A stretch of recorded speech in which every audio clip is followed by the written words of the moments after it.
Hello and welcome to Alfalfa Livestream, a three-part webinar series sponsored by Alforex Seeds. Today's webinar is titled Alfalfa 2022, Not Your Grandfather's Alfalfa. My name is Abby Bauer, and I'm an editor for Horde's Dairyman magazine based out of Fort Atkinson, Wisconsin.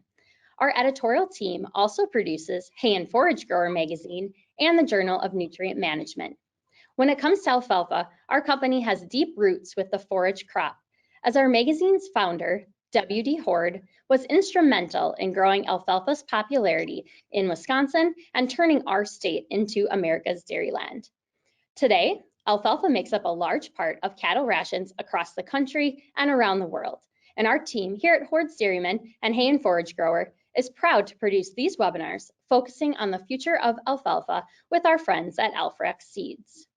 This session of Alfalfa Livestream will feature three speakers. Following their presentations, we will open the show up to audience questions.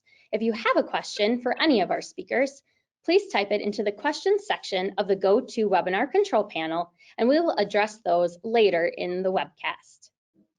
To start off today's program, I would first like to welcome Doug Bastian, the North American sales leader for Alforex Seeds. Alforex Seeds and their partners provide agronomic support, education, and alfalfa varieties for today's ruminant animal producers and commercial hay growers. Thank you for joining us, Doug. Thank you, Abby. I would like to personally welcome you to the Alfalfa Livestream webinar series sponsored by Alforex Seeds. We know there are a lot of choices out there when it comes to purchasing alfalfa seed, and one thing that sets us apart is our focus on alfalfa and forage excellence. We pride ourselves on being a leader in variety development with our connection to our parent company, Corteva Agriscience. Their ability to deploy technologies in alfalfa used in other crops gives us a real competitive advantage in the market. We thank you for taking time out of your busy schedule to watch this webinar today. Our intent is to provide you with some good information that can help you increase productivity on your own farm or on your customer's farm. We are excited to kick off the first of 3 Alfalfa Livestream webinars today, and we hope that you will find this webinar on variety selection informative and take away some key points you can use when making your Alforex Seeds variety decisions this year. Yes, thank you, Doug. Now I would like to introduce our presenters for today's webinar. First, we have Mr. Donald Miller, who is currently the Director of Product Development for Alforex Seeds and is based out of Nampa, Idaho. Then we'll have Dr. Ray Smith, who serves as an extension professor for the Department of Plant and Soil Sciences at the University of Kentucky. Our third speaker will be Dr. Dan Putnam, an extension professor for the Department of Plant Sciences at the University of California, Davis. So first up will be Don Miller, and I look forward to hearing from you. But before we begin, we will ask our audience to participate in our first poll question. So everybody, if you're ready for a little participation here, we would like to ask you this question. What management decisions have you used to increase yield in your alfalfa fields? Please select one of the following: variety selection, fall dormancy, pest resistance, or winter survival. So everyone in the audience, feel free to pick one of those answers. Looks like we have a good group of attendees online today and good participation. We'll have our webinar producer, Michaela, will close that poll. And the answers will pop here. And Don, if you want to address these answers now, you'll see that variety selection was the most popular, tie between fall dormancy and winter survival, and then pest resistance was the 4th choice. Well, you know, as an alfalfa breeder, I think that variety selection choice is probably a good one. It encompasses all the other things there: fall dormancy, pest resistance, and winter survival. But you know, when you take all those things into account when you make your variety selection, I think that has the potential of increasing your yield. Very good. All right, so now we have Don Miller from Alforex Seeds. He will begin with our first presentation of the day. Okay, well, whoop, it advanced too far here. There we go. Okay, well, keeping in with our theme today, not your grandfather's alfalfa, myself and and the other presenters today would like to maybe give you an update of how far alfalfa has been improved, the amount of gains that we've made in the last 30 years, things that were not available to your grandfather when he was, or your grandparents when they were selecting a variety. And so as my part of that, I'm going to cover alfalfa winter survival and fall dormancy ratings, two tools that a grower can use to improve yield and persistence. Okay, well, when we talk about fall dormancy, let's review that a little bit. Alfalfa originally originated in the Middle East, and then as it moved around the world, the alfalfas, if they were grown in cold climates, they adapted to that, and eventually we had alfalfa adapted to a whole range of environments. And so as alfalfa breeders, we took advantage of that information and eventually classified all the alfalfa varieties into 10 dormancy classes. A fall dormancy 10 would be one that would be grown in a warm area, and then all the gradation all the way up to a fall dormancy 1, which would be an alfalfa that had adapted to cold environments. So what happened when those plants adapted? Essentially, the plants that could adapt to that cold area, they, as a means of surviving severe winters, these dormant alfalfa plants, they reacted day length and temperature by shutting down in the fall and essentially had short growth. Well, you can see in this photograph here on the screen now, that plant in front, as we're going into the winter, it knows that it's reacting to day length and temperature, and it knows that the harsh winter is coming, and so it's trying to conserve its root reserves by shutting down all its growth. The plant there in the background still growing. It's not reacting to the day length or the temperature. And what happens to it is that as the winter approaches and we get freezing temperatures, that top growth gets frozen. The plant tries to recover and put up new top growth, and eventually in that severe environment, it exhausts all its root reserves and does not survive the winter. And so those plants that did adapt to day length and temperature had a means of surviving the winter by conserving their root reserves. So this is what actually looks like as far as that scale of 1 to 10. Here on the far left, you see a variety 1. That's one that has adapted to that day length shortening and that cold temperature. And if we have check varieties for all those 10 dormancy classes and we plant them out in the spring, let them grow all summer, and then we cut them all back at the same time in the fall, then we'll get this stair stepping that you see in this diagram here. The plants on the left, they shut down, the day lengths is shortening, temperatures are getting colder, so they're conserving their root reserves by not putting up a lot of top growth. And then we have a gradation all the way down up to that fall dormancy 10, where those plants don't know what a winter is, and they keep putting up top growth and don't react to day length or temperature. Now, when we, as an alfalfa breeder, when we try to release a new variety, what we'll do is we'll plant these 10 checks out in the spring, plant right next to those our new potential varieties, and then we let them grow all summer long. And then as we approach the fall, we'll cut all the check varieties and the new alfalfa variety back at the same time. And then we'll measure 25 days later, we'll measure the height of our new alfalfa variety. And if it's the same height as a fall dormancy 6 check, then we label it as a fall dormancy 6.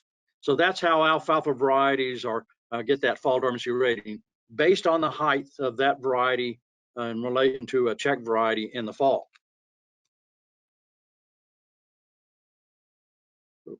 This is what it looks like out in the field. An example of fall growth, you can see on the left a fall dormancy 5, and then on the right a fall dormancy 3. This is in the fall, the days are getting shorter, and that fall dormancy 3 is starting to shut down, where the 5 is still has not reacting quite as severely to that temperature change and the shortening of the day, and so it still is putting up some growth. But that's the type of differences that you'll see according to that dormancy rating. But there are some issues with this fall dormancy rating. When your grandfather or grandparents were selecting an alfalfa variety in the past, they would base their selection based on fall dormancy. thinking that if, say, if they were in Wisconsin, they selected a fall dormancy 3 or a fall dormancy 4, that variety might survive the winter. But it had some limitations because fall dormancy is an indirect estimate of winter survival based on that variety's height and growth response to shortening day length and increasing total temperatures. It never is just based on that height in the fall and never was a direct measurement of winter survival. It was the best thing we had at the time, say 30 years ago, to somewhat predict winter survival. Did that plant shut down and protect its root reserves? But it had some limitations. So, you know, the public institutions and the private industry eventually decided that we needed to do something to get a little bit more tools available to the grower in selecting a variety, more than just the fall dormancy rating. So eventually we came up with a second rating called the winter survival rating. Again, we planted the varieties in the spring, let them grow all summer long, took the fall growth measurement to come up with a fall dormancy rating. But then we let those plants go through that severe winter, say in Wisconsin or Minnesota, and then we imposed another rating on its survival after it went through that winter. And so that rating was on a scale of 1 to 6. And we found that if we had a score of 1 or 2, that was a pretty good winter survival rating.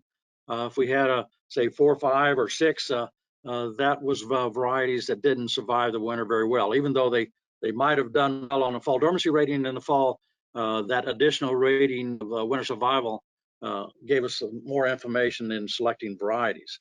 And what we found was that, you know, for the most part, in the national publications, they report winter survival rating on whole numbers like 1, 2, 3, 4, 5, and 6. But in recent years, some of the industry has also fine-tuned that rating system, and you may even see published ratings of a 2.2. Did we have a low 2 or a high 2, or maybe we had a 1.9 or 1.8? So you may see some published ratings that sort of subdivide those scales. But and what we found is that if we get a winter survival rating of lower than a 2.3, we generally have a good assurance that those varieties can withstand some winter versus one that would have a higher rating on winter survival. So this is what it actually looks like when we're doing the evaluations. Here's 2 plants that are representative of the fall dormancy 4, 2 different varieties. You can see both varieties in the fall when we measured them for plant height. As the days started getting shorter, they were both the same height in the fall. They essentially looked the same in the fall, but when we let those varieties that were classified as a fall dormancy 4 go through the winter, the variety on the right didn't survive that winter quite as well as the variety on the left. And so what we found was that with this new winter survival rating, we could take a fall dormancy 4 and then sort of enhance the information we had on that variety and impose a second rating, that winter survival rating. So that fall dormancy 4 variety that survived the winter very well, we gave it a winter survival rating of a 1.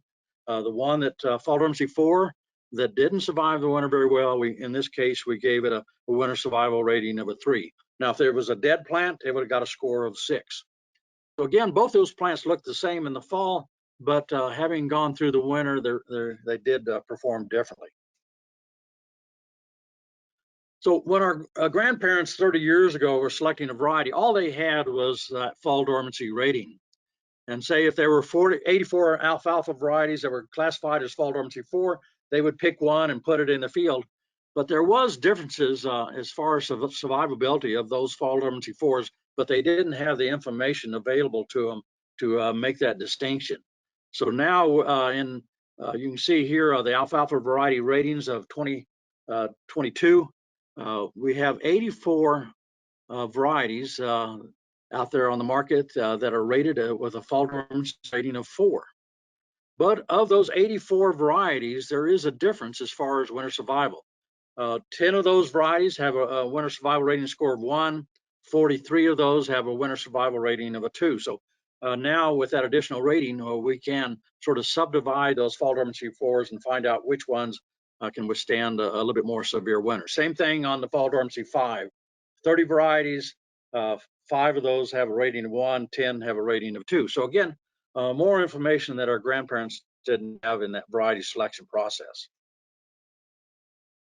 So how do we utilize these 2 ratings, fall dormancy rating and the winter survival rating, to optimize our yield and persistence?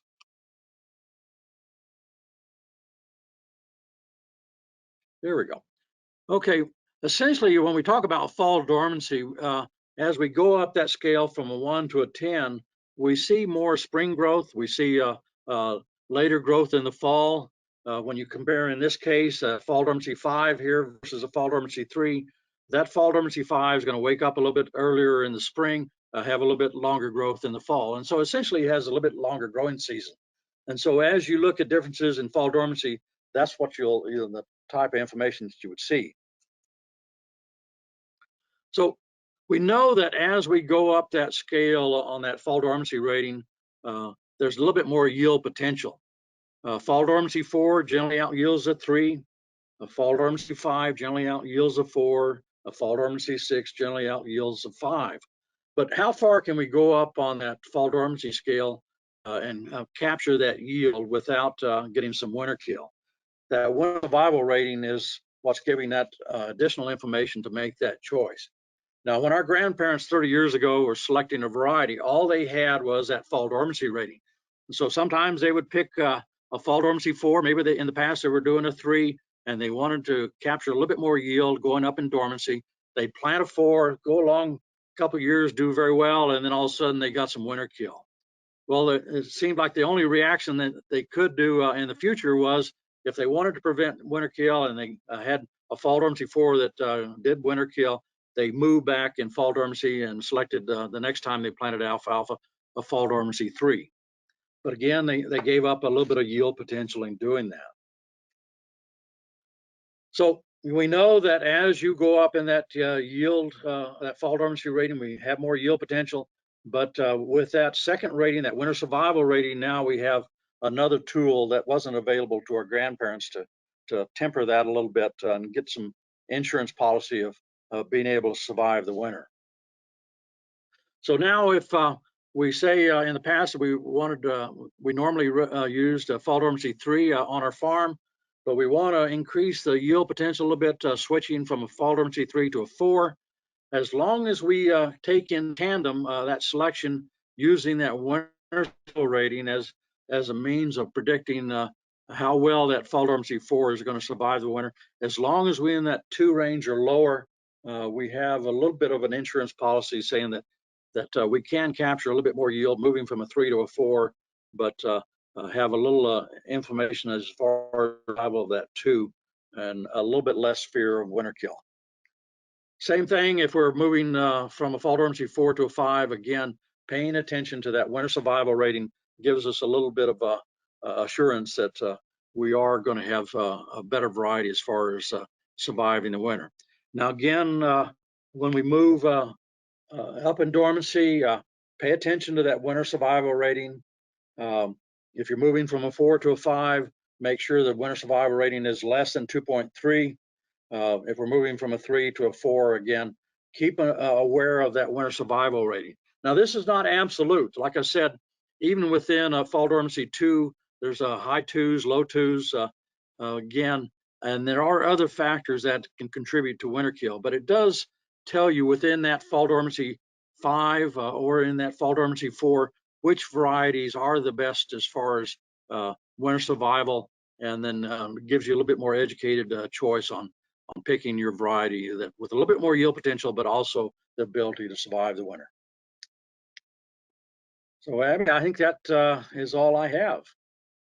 Yes, thank you, Dr. Miller, for going through those ratings and letting us know how growers can utilize them when they're making purchasing and growing decisions. So thank you very much. Before we go on to our second presentation, we are going to ask our audience for their opinion on another question. And we would like to know what major pest or disease is limiting your production the most when it comes to alfalfa. Please select one of the following: We have aphids, aphanomyces, root diseases, or stem nematode. So please pick the most limiting factor there on that list. And when we pull up the results, we'll get to see what our audience members are dealing with. And we have people from all across the country online and in Canada. So we'll get a variety of answers, I expect. So here are the results. Aphids was the most common answer at 41%, followed by root diseases, and then Anamyces, and then stem nematode coming in fourth. So our next presenter will be Dr. Ray Smith. Again, he comes to us from the University of Kentucky, and he can talk about these answers and then go into his discussion on some diseases and pests that are affecting alfalfa today. Go ahead, Dr. Smith. Great.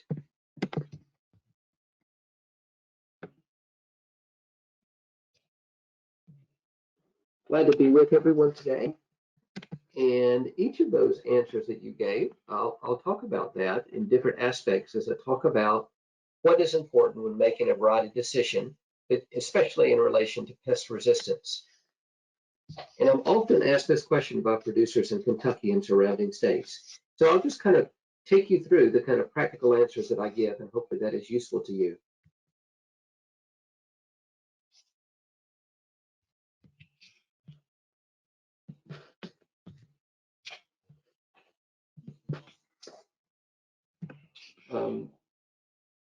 Okay, let me jump in here to the alfalfa variety ratings. Those of you that have gotten in Forage Grower, the November issue has this alfalfa variety ratings. You'll notice that you can also go to alfalfa.org and pull down this publication. Let me explain a little bit about this publication. Okay, I may be having issues advancing. And try again. Okay, so you're going to see on page 2 of this publication a description. Now, Don has already talked about fall dormancy and winter survival. Let me talk to you a bit about the resistance ratings. Okay, and I think I'll let you advance these as I go through. So you're going to see this chart there on page 2 of the publication. You're going to see resistance ratings often in different advertisements for varieties.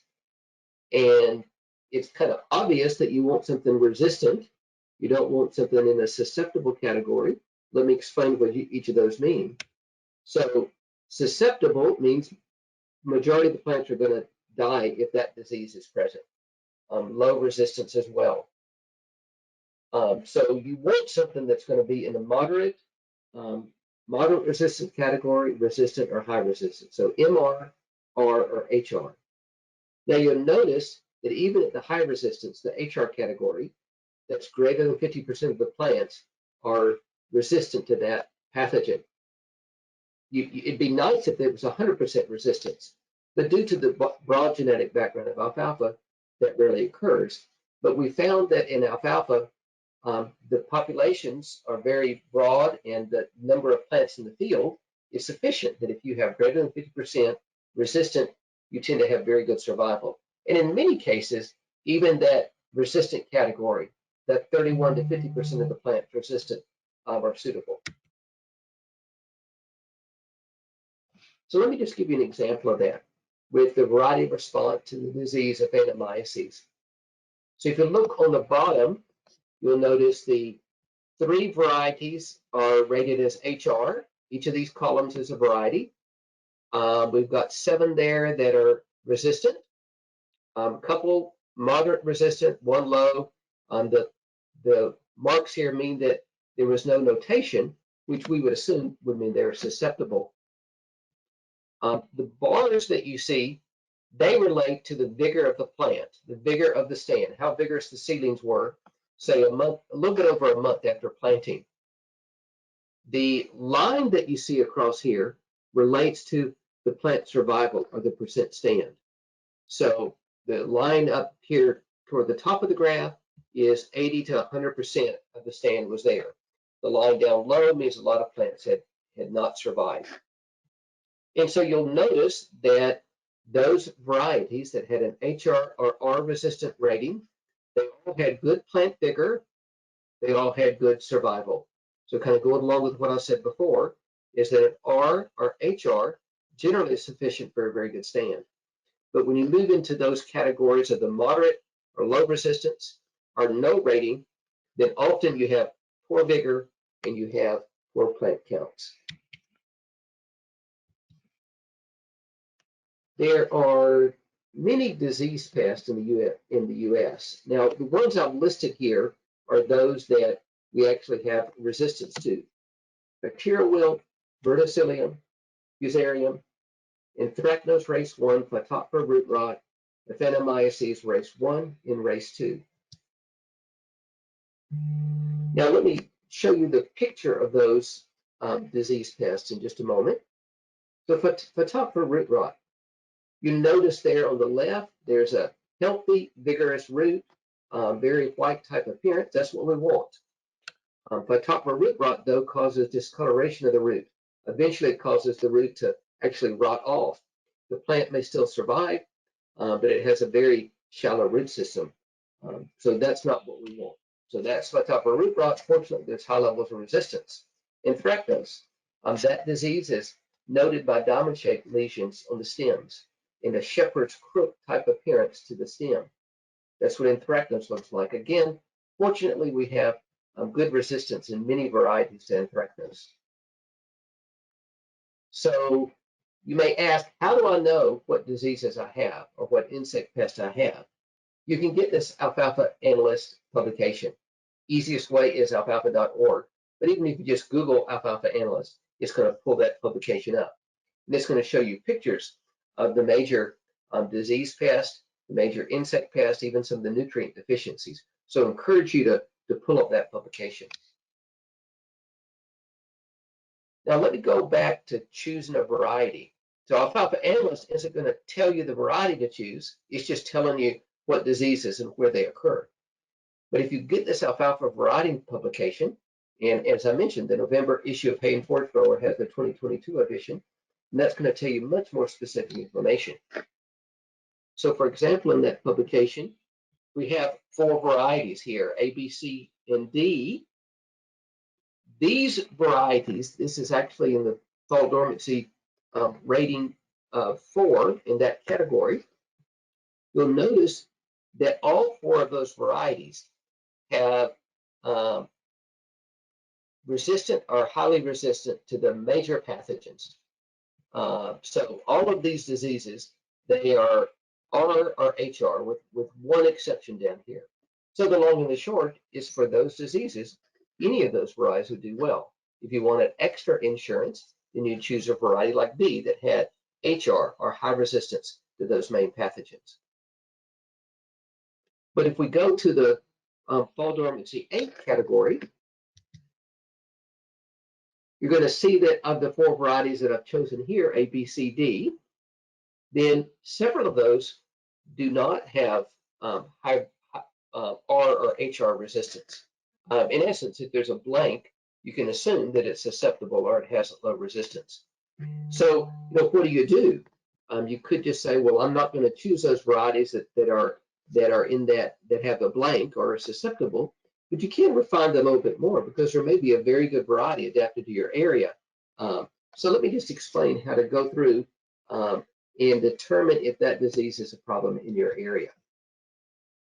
So for example, with Aphanomyces root rot, across the center and northern tier of the US, with the exception of the far west coast you can see there, Aphanomyces can be severe. But if you're in the southern US, it tends to be more moderate. So when you see this kind of map, you see there's a potential across the US, you say, well, I guess I do want Aphanomyces root rot resistance. And that would be true. And this is what you're going to see by having that resistance. So there on the right, you'll notice that the resistant plants or the resistant variety to Aphanomyces race 1, excellent stands. Again, this is less than a month after establishment. But that variety that's susceptible, a very thin stand, and the plants that are there are weak. So you want to have resistance. But now I've had a number of farms that I've been to in the last 5 years that I'll go to the farm and they'll say, what is my issue? And their field looks like the one on the left. And they'll say, and I maybe ask them about Aphanomyces. They'll say, well, I made sure I had resistance to that. But often I've found that they have resistance just to race 1. So my main recommendation would be try a variety that has resistance to race 2. And you can send the material into the lab, but the easiest thing is definitely if you suspect issues and you're doing a spring planting, would be to make sure that you have resistance to Aphanomyces race 1 and race 2. So here's an example. These are the varieties in the fall dormancy 2 and 3 category. Those at the beginning of that chart. You'll notice that a number of varieties are rated as R or HR, so those are good choices. Several of the varieties, I've listed here just the companies, not the variety names. Several of the companies are susceptible to race 2. If you've not had any issues to Aphanomyces, maybe you're in that southern U.S. area, you may well not need the race 2. But if you're in that northern tier or you've seen issues, then race 2 would be very important. There's a number of important insect pests in the U.S. The spotted alfalfa aphid, pea and blue alfalfa aphid. There's the potato leaf hopper and several nematodes, the stem, the southern root knot, and northern root knot nematodes. Now, many of you across the U.S. would know that alfalfa weevil is an important insect pest, but there's no known resistance within varieties, so your only real choice is some management or often requiring a spray. So the ones I've listed are the ones that we do have levels of resistance. So for example, potato leaf hopper. If you're in the eastern or central U.S., then you've got potential for potato leaf hopper damage, even up there into Canada. So if you're seeing this kind of coloration, particularly if you're seeing the potato leaf hopper itself, then what do? The easy answer is, well, I'll just spray for that. But there are variety options. So for example, if you look at this, you would rather have the variety on the left there than the variety on the right that's susceptible, that has severe damage and stunting from potato leaf hopper. So a good choice would be, I'm going to choose a variety with resistance. Either you're going to do that or you're going to decide that you may need to spray, not all the time, but when the damage is severe. So pea aphid is another, and that is across the U.S. and up into Western Canada and parts of Eastern Canada. So pea aphid is something that ideally you're going to try to find varieties with resistance. Fortunately, many of the varieties that are available in the U.S. and Canada do have good levels of resistance to pea aphid.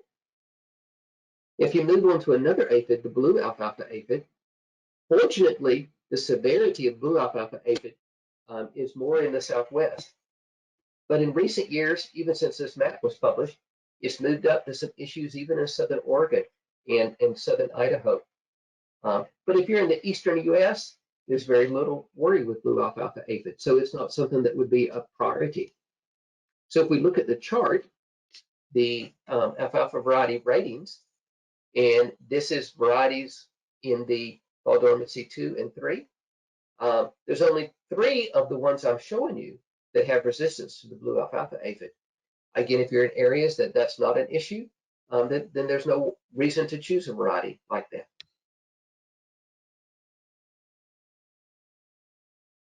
So I've talked about getting varieties with resistance to the pests that are an issue in your area.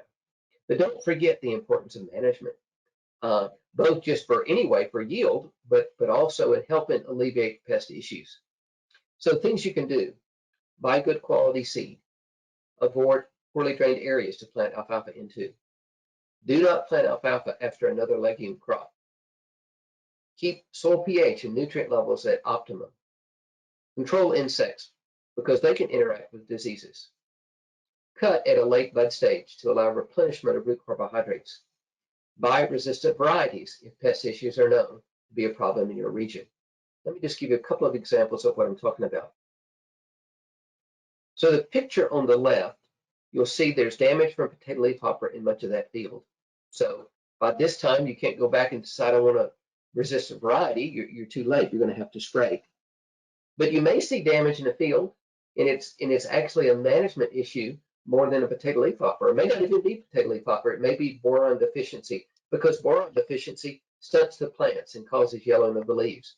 And so if you keep the nutrient levels optimum, then you're going to know that you're not having a nutrient deficiency issue. It would be potentially a pest issue, and you can tell that by going out there in the field and looking. Another example of a management issue, Sclerotinia crown and root rot. In the eastern and parts of the central U.S. and the western U.S., this can be an issue, particularly with fall plantings. There's no known resistance. So with Sclerotinia, you're going to need to keep your fertility in good shape. If you're doing a fall planting, you really need to be thinking about late summer planting, talking early to mid-August, so the plants are large enough to survive this late fall disease, or go to a spring planting. So you've got to do a management solution. One other example is alfalfa crown rot. The plant on the left that we've split the root in two, you'll notice that their white appearance in the root, there's no damage in the top of the crown. This is what we want. But in many stands, particularly stands that are getting a little bit older, will do have alfalfa crown rot. There's no known resistance. You're seeing a rotting in the top of the root, and you're seeing discoloration down through the root. The solution to this is you maintain healthy stands, cut in the right cutting timing, maintaining good fertility. And these two plants come out of the same field. The one on the right that has the crown rot was planted in the lower section of the field that's poorly drained. So maybe don't even plant alfalfa in an area like that. Now, once you've made decisions about the pest you have, buying resistant varieties, then make sure that you look at the variety trial reports from your state and from your region. For example, in Kentucky, I tell people to Google KY forages to get to our forage website, and they can click on variety trials. That's going to pull up the publication that's called we just released our 2021 alfalfa report. And that's full of charts. So we look on the next page of that publication. We'll see a chart that lists varieties on the left, gives a good bit of information, but most people are looking at what is the yield.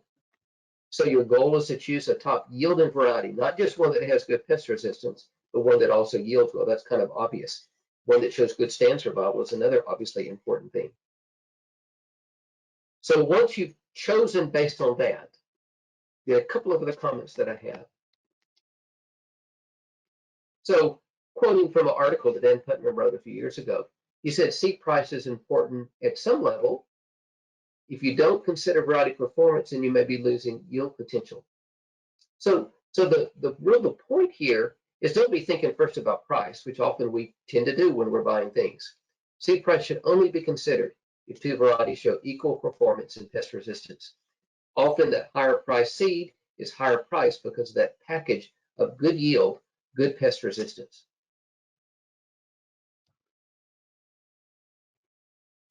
Thank you. Thank you, Dr. Smith, very much for explaining those different pests and problems that are out there and things that growers can do to prevent or at least reduce their impact. So thank you very much.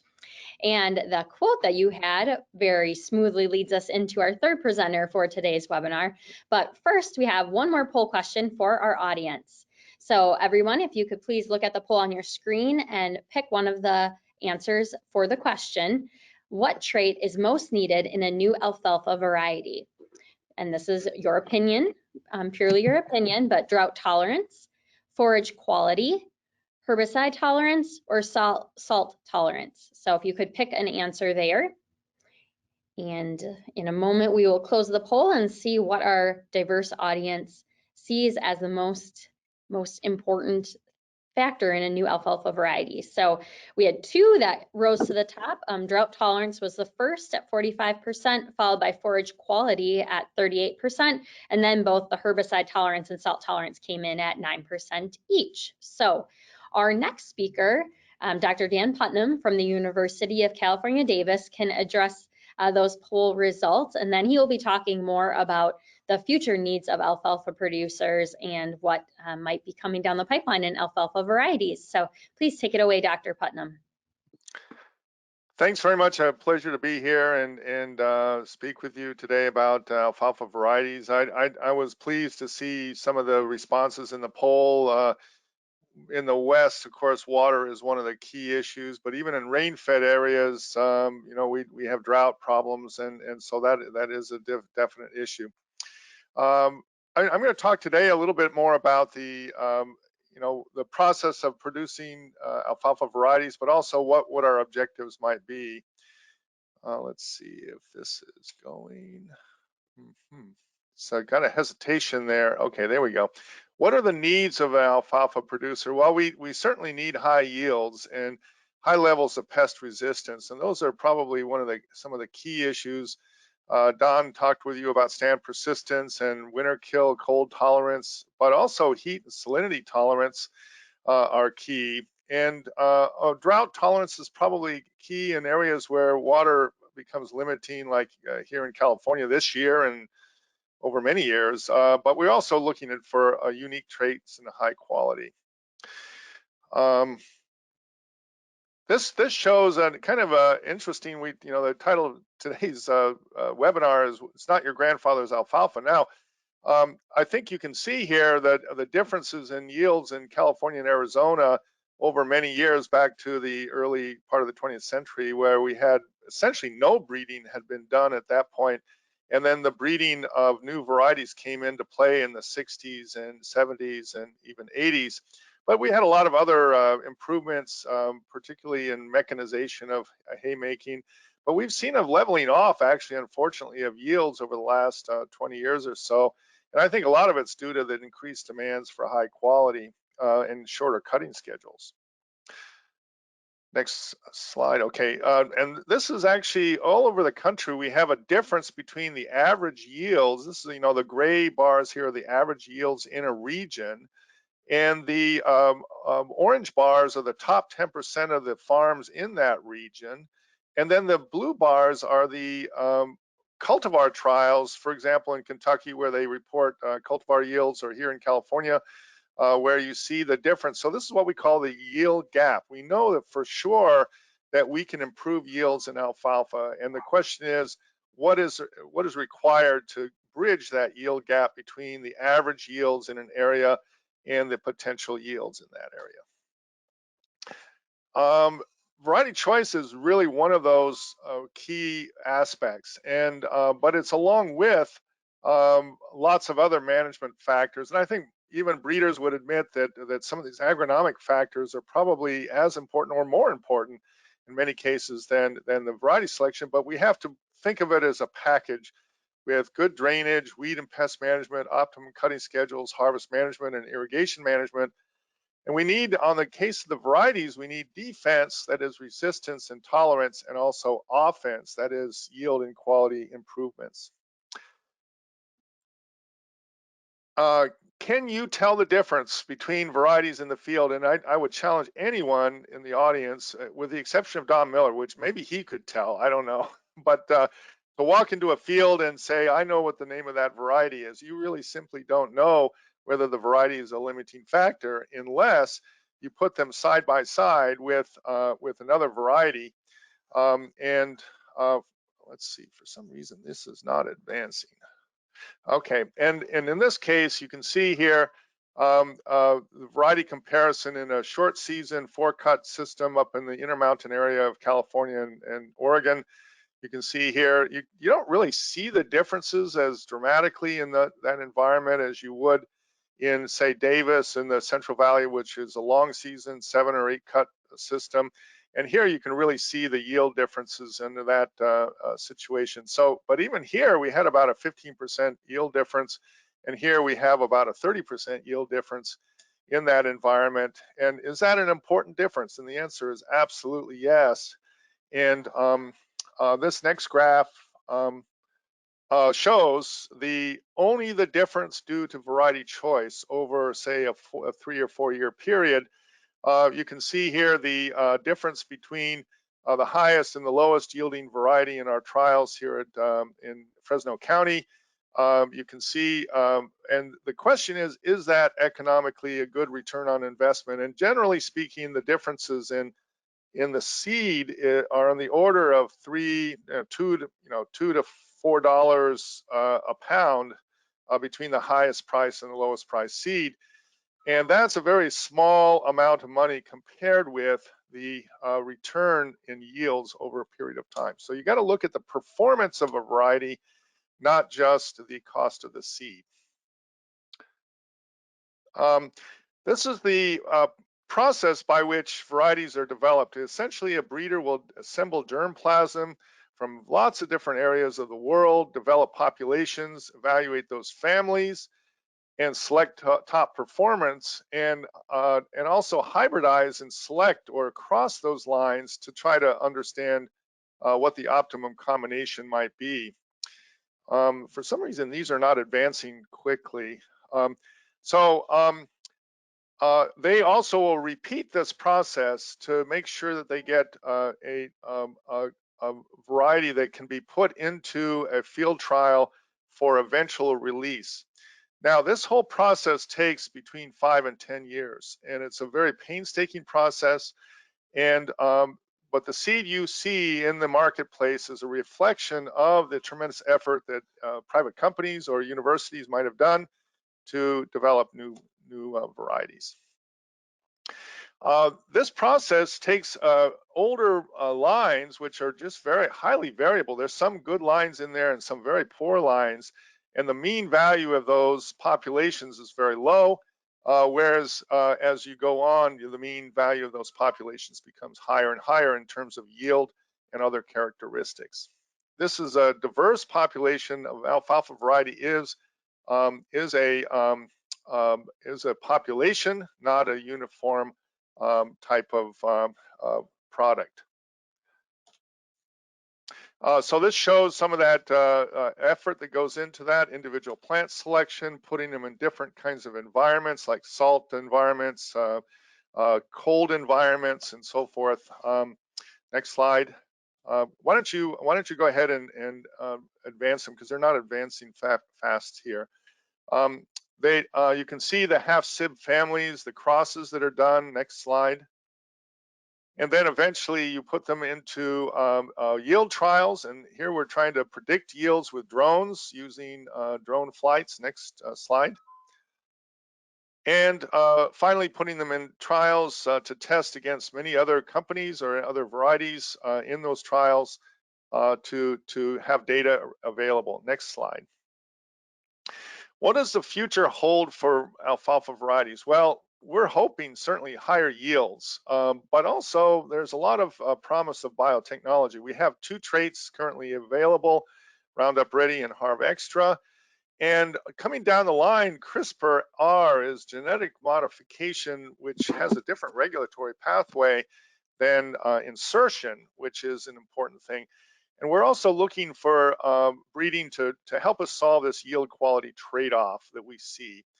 We're looking for salinity and drought tolerance, persistence, and also things like grazing tolerance, improved insect and disease resistance, and also unique utilization patterns. Next slide. So this shows you a recent trial that we just got done with in Fresno County that we tested a range of about 35 varieties under high and low salinity levels. You can see a cumulative average was about 22% hit with high salinity levels. You can see the differences here. These are in tons per acre, but still under high salinity, alfalfa is actually pretty highly saline tolerant in general. And next slide, we've also seen some differences due to variety. You can see here that some of the highest yielding varieties under low salinity are also fairly high yielding under high salinity. And this is one of the things that we're looking for. Fall dormancy is a real key issue here. If we can start the video. This is a student holding up in the spring of this year the more non-dormant varieties next to the dormant varieties. As Don has explained, you can see here the tremendous difference in yield. We can push dormancies up to an 8 or a 9 here in the Sacramento Valley of California, and these are the more say the fall dormancy 3s and 4s, and that makes a tremendous difference in terms of yield and also quality. Next slide. this is a data set that we have a number of years ago where we planted a whole range of fall dormancies from 3s and 4s up to 9s. And you can see here the tremendous, about a 2-ton yield advantage of the non-dormants at this site.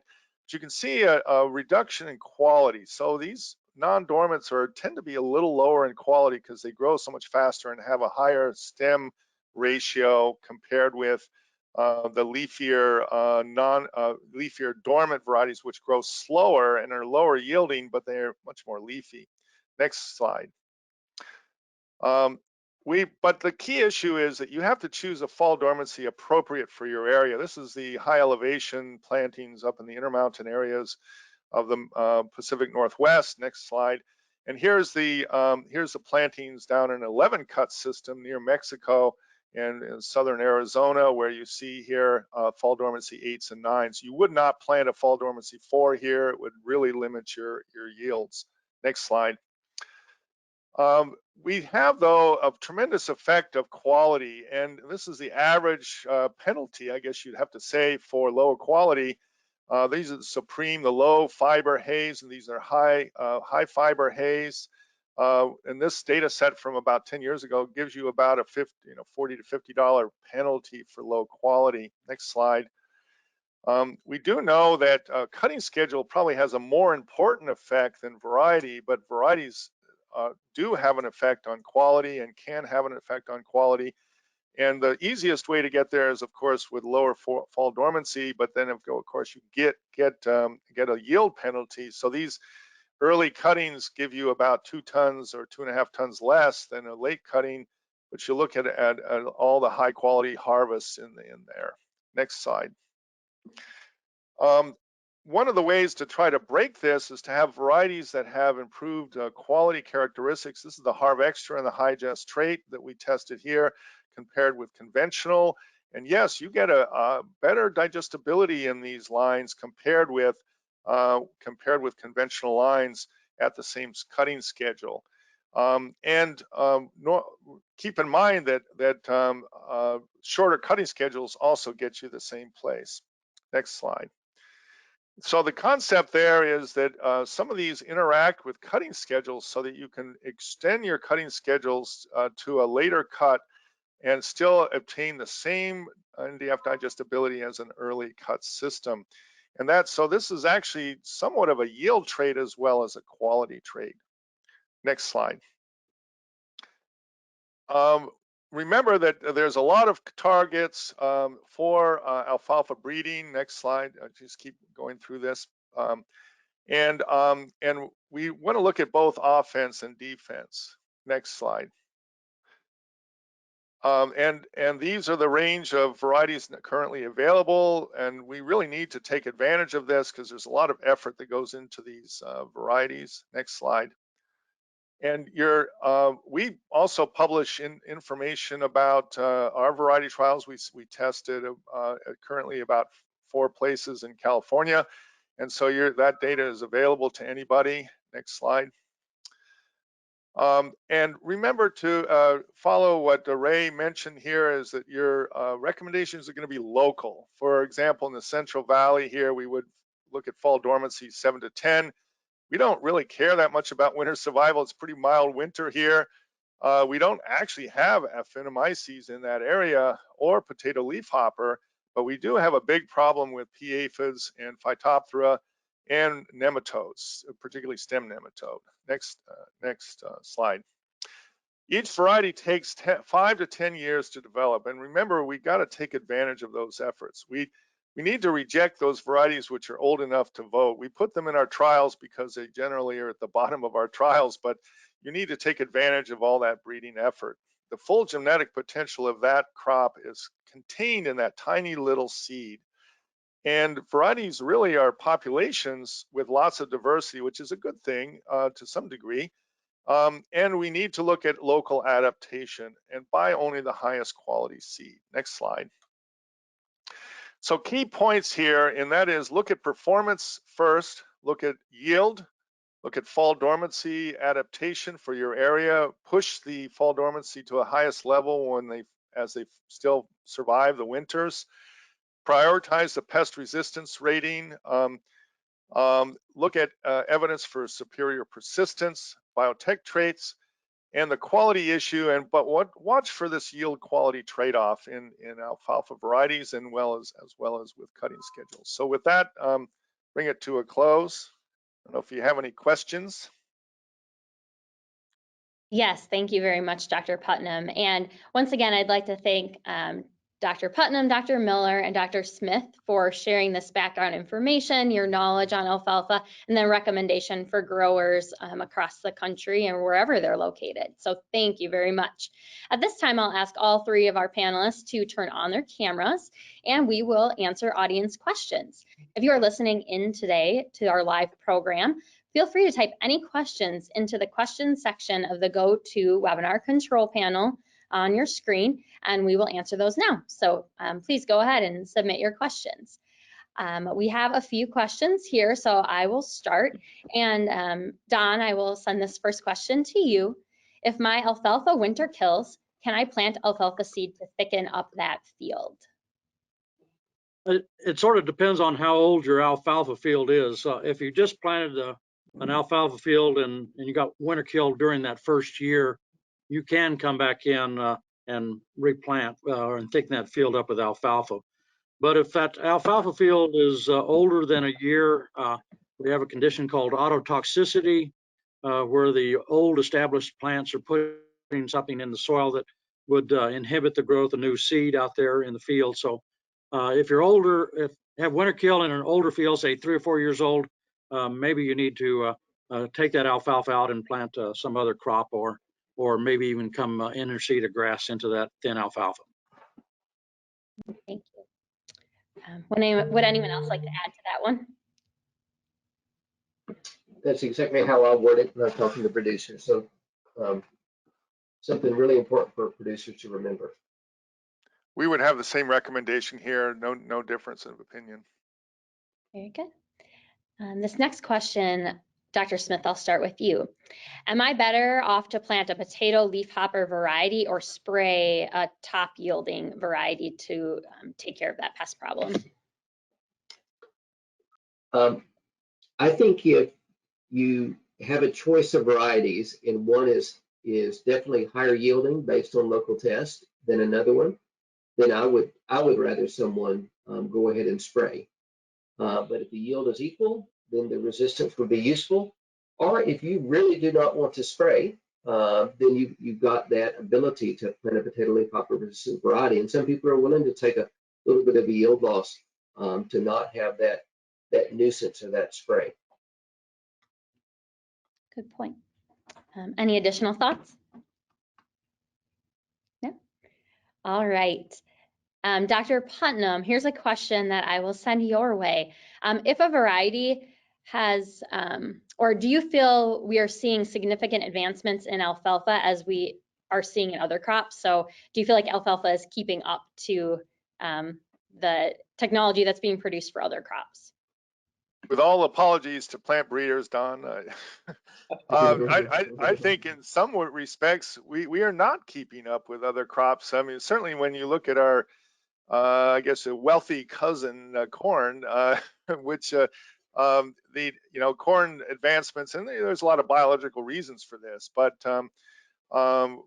alfalfa has not kept up in terms of yield potential, and I think in many farmers look at alfalfa yields and are a little disappointed. I think some of it is related to the issue of cutting schedules, and I think the reason that we've seen because our yield potential here in our long season environments is something like 12 to 15 tons per acre. I mean, it's a very high yield potential, but the average yields are only 6 to 8 tons per acre, and so we know that we have a higher yield potential there, and it's not necessarily limited by variety. So but in general, our variety trials have not shown a great deal of progress, but we have made a lot of progress on the defense side and pest management, and in terms of, so I think we have made some progress, but I think there's more to do. I don't know if Don would disagree with me or not, but. No, I think we We have concentrated over the years a lot on defense, anything that detracts from yield. But I think there is the potential to do a lot more as far as plant breeding and trying to increase the yield. But you have less companies working on alfalfa than say you would, less number of people working on alfalfa than you would on corn. A lot more money there. And one thing for people to remember, much of the increase in yield in grains has been converting more of the total plant to grain. And with alfalfa or any forage, you're harvesting the whole plant material. So it's hard to make the progress. We haven't seen huge improvements in corn silage yield as we have with corn grain yield, because obviously you're harvesting the whole plant. And like Dan mentioned earlier, we are alfalfa is a population, so there's genetically is a little bit more complicated than some other crops. So.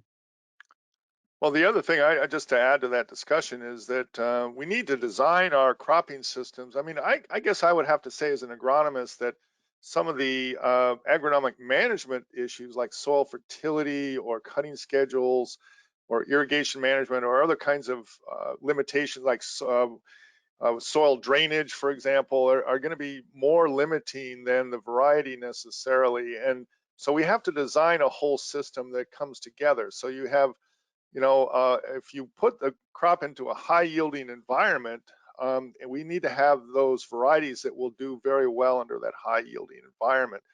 And so I think we have to think of it as a whole package.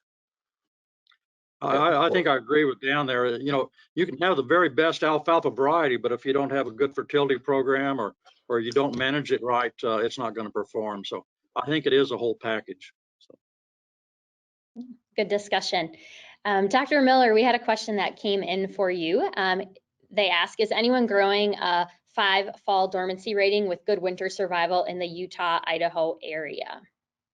So a more specific question. Yeah, you can go to that national list and you can see fall dormancy 5s. And again, if you can look at that winter survival rating of a 2 or a 1, there are other factors that contribute to winter survival. But I think using that fall dormancy rating of a 5 and picking the best winter survival rating that you can get along with the disease package, there would be varieties that would fit in Utah. Very good. Here's one I'll just pose to the group of you. This person's wondering, are there any new biocheck options for herbicides beyond Roundup Ready? Resistant weeds have become a big issue in this person's area.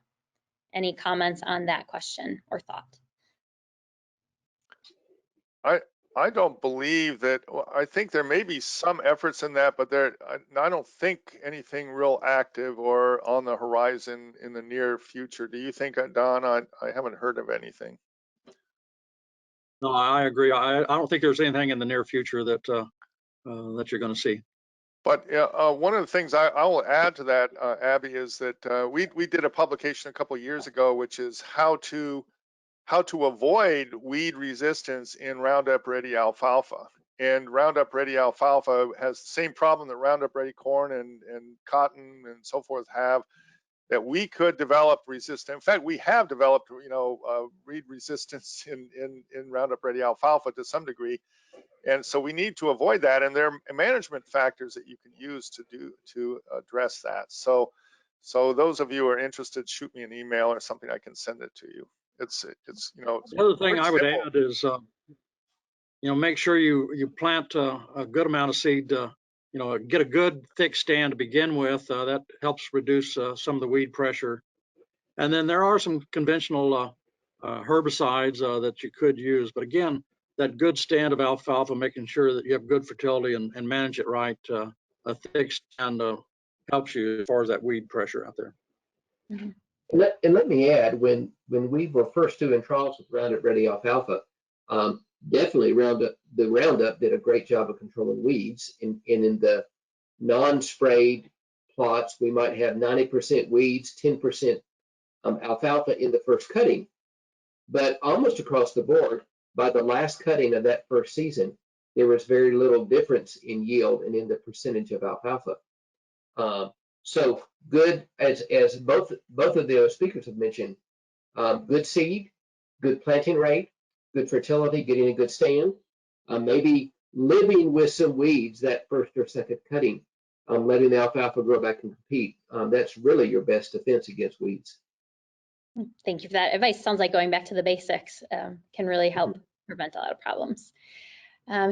Ray, here's a question for you. Any thoughts on Aphanomyces race 3? He said some seed companies mention this while others don't. Any thoughts there? So let me make a quick mention and then refer to Don. Where, as with many things, we're learning more and more, and we're finding in some fields that alfalfa varieties with the resistance to race 1 and race 2 are still seeing some issues. So you do see a few varieties in the market that have resistance to race 3 or a kind of a multi-species blend. So we're learning a lot, and I expect as time goes on, we will have more varieties resistant to whether we call it race 3, or just a multiple race population resistance. Don, can you comment on that?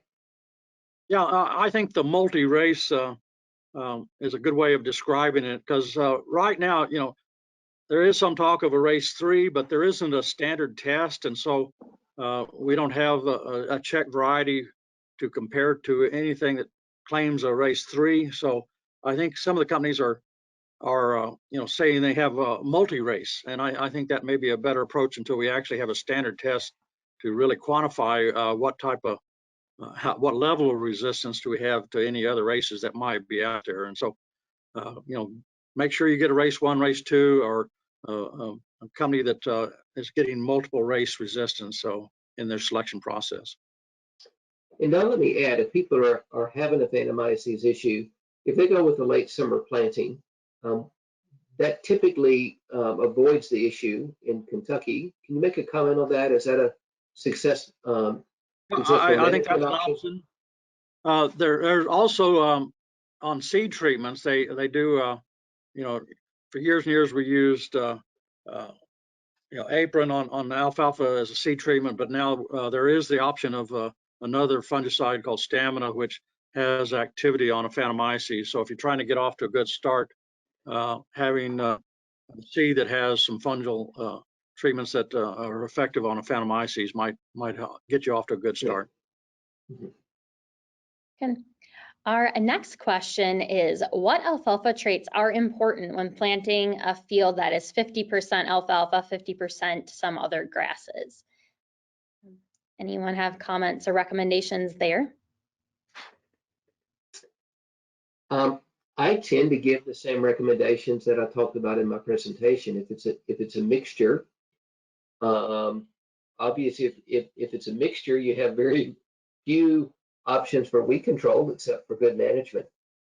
So I really believe choosing the best variety with a good broad spectrum pest resistance and then having good management fits well with a mixture as well as if you have pure alfalfa. The only other comment I would have is that, depending on your grass, if you can pick a grass that matches up with a cutting schedule of alfalfa, like a late maturing orchard grass, or, try to match those up. But your cutting schedule can really make a difference on, which one's going to persist, the alfalfa or the grass. And also the cutting height make a difference too. Yeah, really good point, Don. And I know producers in Kentucky that have made tens of thousands of more per cutting with a late maturing orchard grass when they're taking that first spring cutting, because they don't have over mature orchard grass when the alfalfa is ready. And so making that simple decision of maybe paying a little bit more for a late mature orchard grass can make a huge difference. And that can go with a lot of the other grass species. There is a range of maturity. Just a comment, we don't do a lot of seeding of grasses with alfalfa here in California, but I would follow Ray's recommendation for using the same kind of varieties. But the big danger is, of course, that the grasses would outcompete the alfalfa under those conditions. And sometimes, we do a lot of overseeding though of older alfalfa stands, which is very successful, and that's generally what we'd recommend is start off with a good alfalfa stand, and then when you begin to have trouble with the stand after several years, overseed it. But I don't think the recommendations for varieties would be that much different under those conditions. And remember that the same thing, Dan, for us, even people planting Roundup Ready alfalfa, they will in Kentucky plant that, control weeds, and then go back Right. the next year and interseed the orchard grass into it. So you can go with a number of combinations. But Separated getting by that good time, standard right? alfalfa, Separated by time. Yeah. That's right. That's right. Yeah. Mm-hmm. We have a slightly different topic to discuss now. The question came in, have you done any studies on flaming fields for bugs and weeds? If anyone has comments on that. We've done over the years, for parasitic weeds, dodder in particular. Dodder is a patchy problem in alfalfa and particularly in seed fields, but flaming is actually works pretty well under those conditions for specific types of diseases, or I think, I'm sorry, for weeds, for dodder. I don't know if people are familiar with dodder in the East or not, but it's a parasitic weed that infects alfalfa fields, and it's pretty nasty. Once you have it, it's really pretty awful. This is actually one of the reasons to buy the highest quality seed, because it's been certified for lack of weeds. And usually with the seed, you get dodder coming in with the seed, which is kind of a real problem. And once you have it, you have it. You have it for years. And so, but flaming can work in those circumstances, not so much for diseases as for maybe patchy weed, in a time when the crop is more dormant. I think you can probably do that. We have seen it used a little bit on seed production field. When they harvest the alfalfa for seed and the chaff that's out there, sometimes you could have some insects that would damage seed production. But I guess on an alfalfa hay field, I guess the cost of flaming might be is the economics there to do pretty expensive. Yeah. Yeah. Okay, good points. And we have one final question here. We talk a lot about alfalfa and making their dry hay or haylage, but we have a question here. Are there any seed companies breeding alfalfa for grazing tolerance? Does anyone have any insight? Don, let me let you comment on that, and then I can mention some of our work. Yeah, there has been work done on grazing tolerance.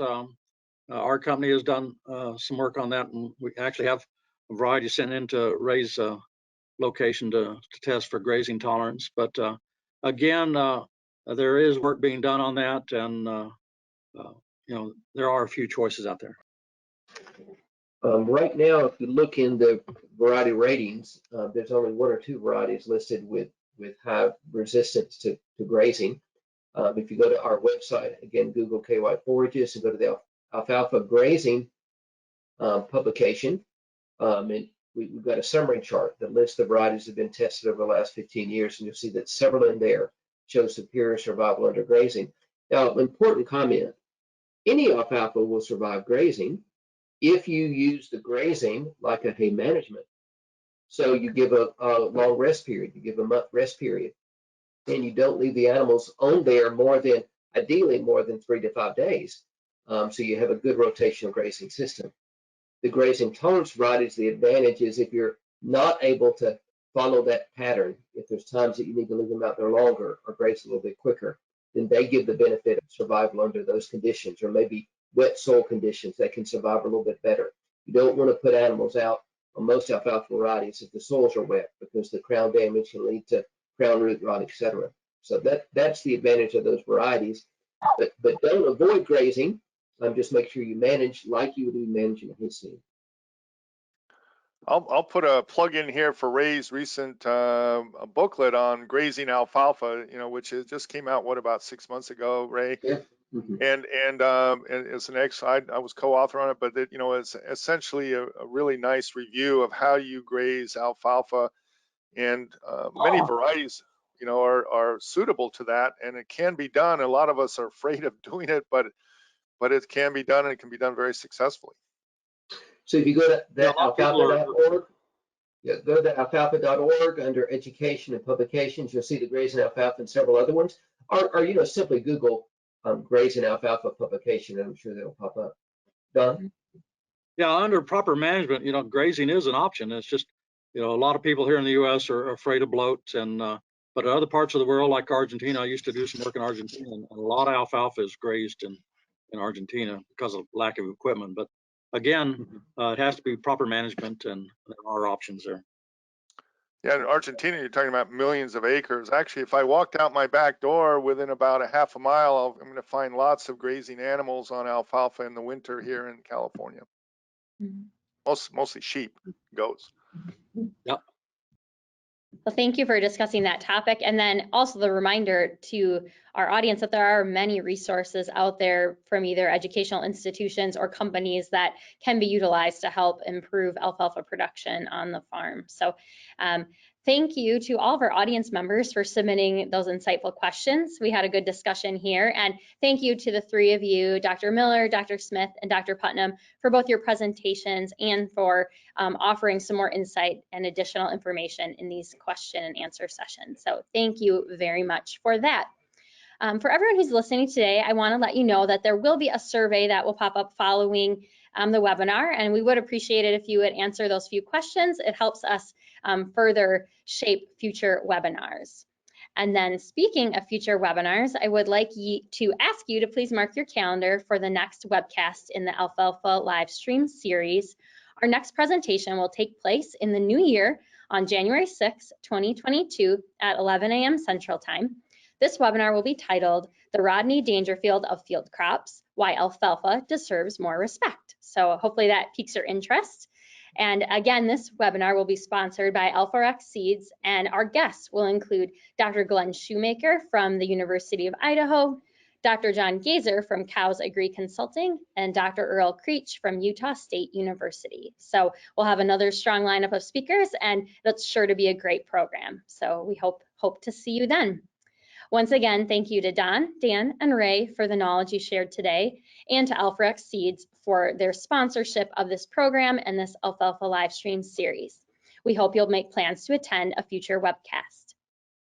From our production crew here at Hordes Dairyman and Hay and Forage Grower, we hope that you have a safe and healthy holiday season. Until next time, please take care.